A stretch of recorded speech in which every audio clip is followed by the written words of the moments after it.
शाह साहब, अब तो आवाज़ें अंदर से उठ रही हैं और हम डिवीज़न भी देख रहे हैं, जिस तरह के हम अपने बाकी प्रोग्राम्स में भी बात करते हैं कि तालिबान हुकूमत में, तालिबान में भी डिवीज़न है इस मामले पर। और अब इंटरनेशनली भी जैसे सदर ट्रम्प का भी एक प्रेशर, उनका स्टेटमेंट आना, ये सारी चीज़ों को देखते हुए क्या अपना रवैया तब्दील करेंगे अब तालिबान हुकूमत?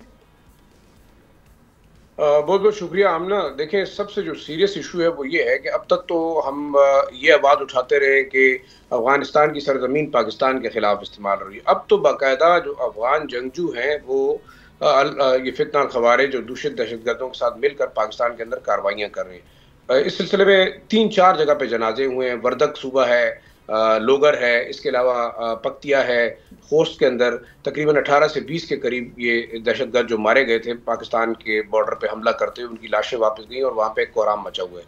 एक तो ये इशू हुआ। दूसरा जो सबसे अहम इस वक्त मामला आता है, अफगान हुकूमत तो शायद मैं समझता हूँ, बार बार ये कहता हूँ कि अफगानिस्तान के अंदर हुकूमत है नहीं, बस चंद ग्रुप हैं जिनके हाथ ताकत आई हुई है। और अब जो मामला खतरनाक हो रहा है वो ये है कि ये बहुत सारे जंगजू इन्होंने डिफेक्शन शुरू कर दिए और इस वक्त जो दाइश है या ISK के नाम से दहशतगर्द तंजीम, जिसके बाद बहुत बड़े तादाद में पैसा भी है, रिसोर्सेज भी हैं, बाहर से फंडिंग भी है, वो इन फाइटर्स को हायर कर रही है और उनका एक ही मोटिव है कि वो इस खित्ते को डिस्टेबलाइज करें। जो कंसर्न पैदा हो रहा है वो ये है कि अब तक तो हम बात करते रहे, अब यूनाइटेड नेशंस ने बाकायदा ये एक जो है वो स्टेटमेंट जारी की है कि जो अफगान तालिबान है वो TTP और दूसरे दहशतगर्द ग्रुपों को सपोर्ट करके पाकिस्तान के अंदर दहशतगर्दी फैला रहे हैं। अब होना क्या चाहिए? देखिए, अब तक तो कंडेमनेशन हुई है, हम मामला उठाते रहे।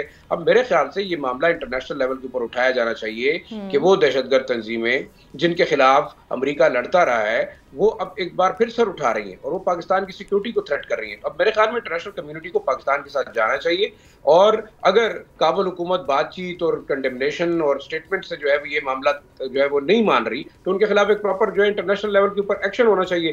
दूसरा, देखिए, इस वक्त जो डिफेक्शन है, डिफेक्शन खतरनाक है और सबसे जो बड़ा मसला है वो ये है कि ये ग्रुप जो है अब काबुल के अंडर कंट्रोल में नहीं है।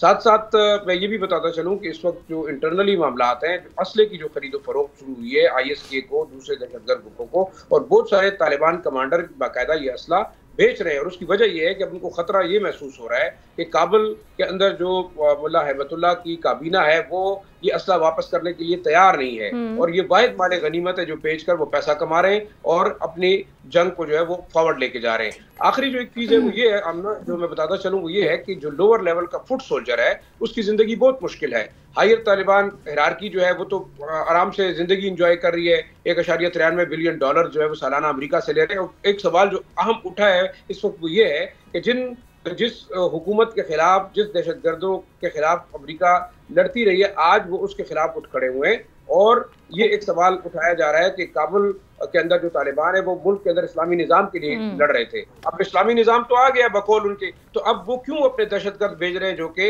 एक दूसरे मुसलमान मुल्क के खिलाफ लड़ रहे हैं? ये बड़ा एक सीरियस इशू है जिसका मेरे ख्याल में इंटरनेशनल कम्युनिटी को अदराक भी होना चाहिए और इसके खिलाफ एक्शन भी होना चाहिए। सब्सक्राइब करें और बेल दबाएं ताकि कोई खबर रह न जाए।